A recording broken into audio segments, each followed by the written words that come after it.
The bride business is a virtually unregulated industry, and not without its critics. We have a long history in this country, of course, of matchmaking. I mean, if you go back to the earliest stories of our country and how the men came first and moved west and then called for spouses, and so this is, while we may find some of this now, especially with photographs on the internet, repugnant, personally repugnant, nevertheless, it is not illegal. To call someone a mail-order bride today, it is pejorative. So a lot of the business owners will call the women ladies. They'll call them pen pals. There is really no other way to name it. I know that some people are objecting to the terminology, but there is really no other way to phrase it, is that really women are catalogued to be bought, literally, to be chosen like objects. The term mail-order bride is somewhat misleading. A man can't simply send away for a bride. He must first meet her, document the introduction, and then apply for a fiancé visa. Once the visa is approved, she may then visit the U.S., where the couple has 90 days to marry, or she must return home. A romance tour provides one-stop shopping. Nana was standing over there with some other ladies, and I saw her beautiful eyes, and I just was like, wow, I really want to know this lady, and never dreaming that I would find somebody that we have so much in common. Our ideas on life is parallel with each other, and I don't know, we've only known an hour or so, but I did not think I'd find happiness. I'm a romantic. Actually, she is the person who brought me here.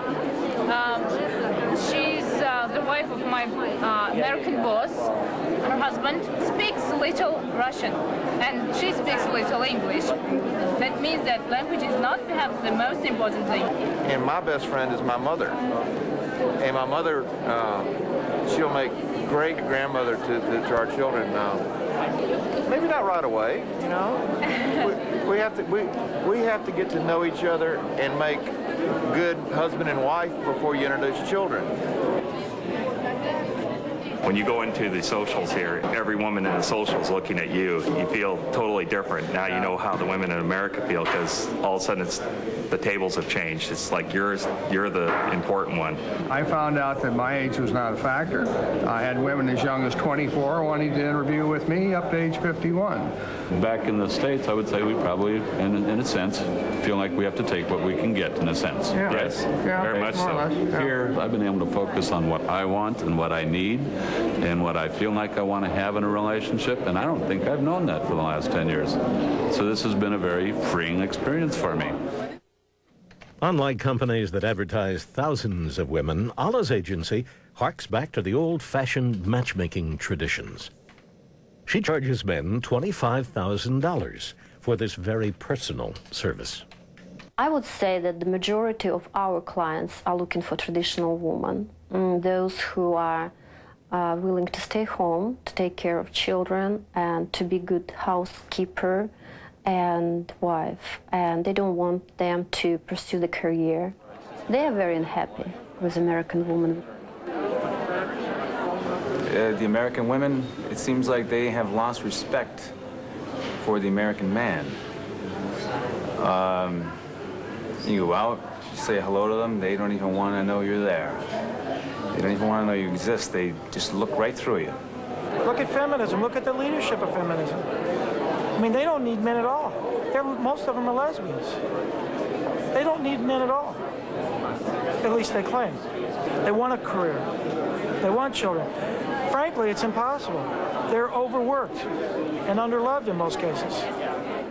Critics argue that matchmaking agencies are fueling the bride business by exploiting stereotypes of American women.